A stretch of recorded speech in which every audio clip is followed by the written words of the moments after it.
Atin ang West Philippine Sea at ito ang maaaring maganap kung hamunin tayo ng China. Ito ang puwersang kanilang haharapin.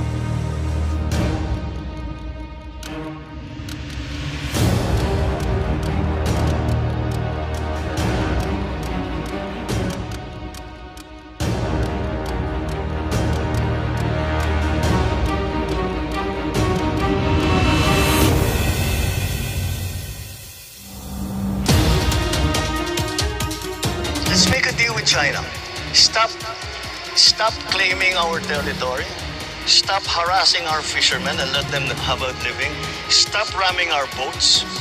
Stop water cannoning our people. Stop firing lasers at us. And stop your aggressive and coercive behavior. And return the Typhoon missiles. Tigil nila yung ginagawa nila. Babalik ko lahat yan. Masasabi ko po kung ang Pilipino po ay gigipitin nila at humantong po tayo sa hindi inaasahang bagay, ang Pilipino lalaban at lalaban yan. At saka hindi lang naman po tayo, marami po tayo, may kakampi po tayo at may mga kasama po tayo.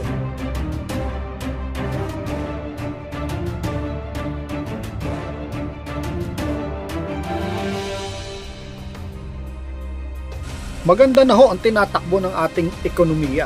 So ako'y naniniwala na magagawa natin ang anumang malalaking bagay.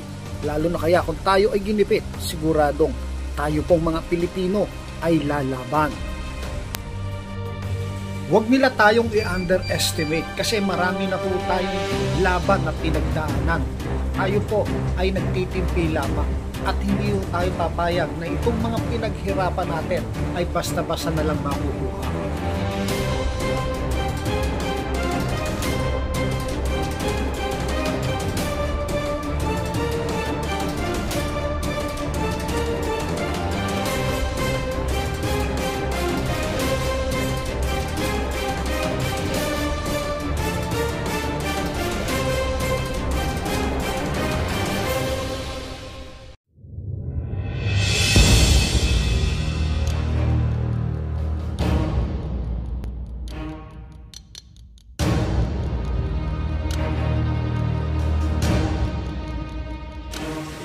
At ang ating mga kasundalawang Pilipino, mga nagtitimpi lang po yan. Kung sila lang po ang masusunod, baka matagal na silang nakipagbakbakan.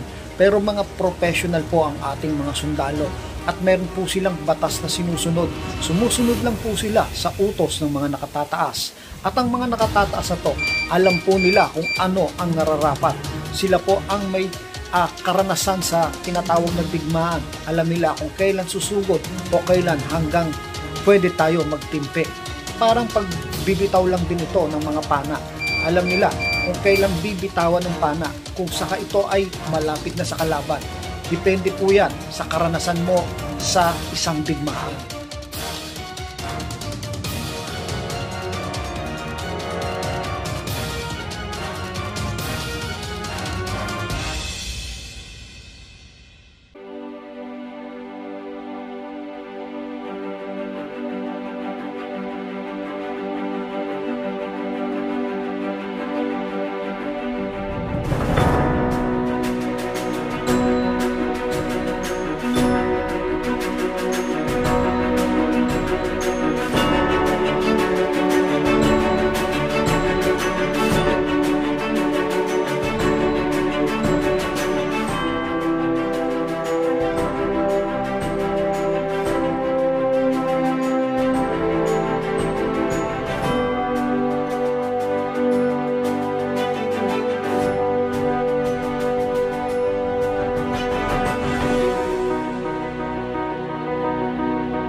At saka ngayon pa ba nila tayo tatakutin kung saka meron na tayong mga kagamitan?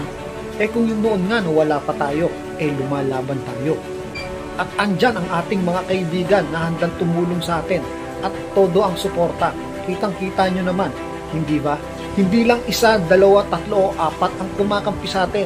Tila buong mundo po ito na handang makipagtulungan kung sakaling magkaroon ng digmaan. Ang Pilipinas po ay Pilipinas. Kung noon ay hindi talaga ito para sa amin, ay matagal na itong burado sa mapa.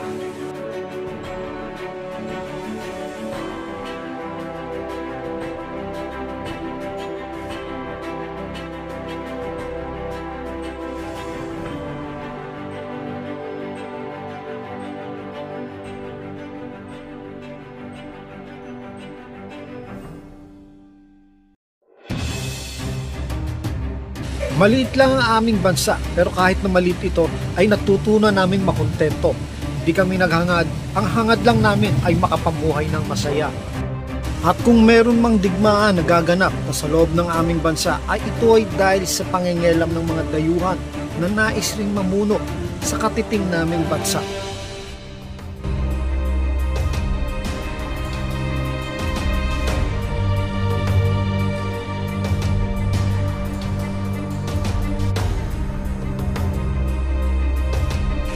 Hangad ng mga Pilipino ay kapayapaan. Kaya't kami ay magiging matiisin at mapagbantay. Ngunit sakaling sumiklab ang gulo, kami ay nahandang lumaban.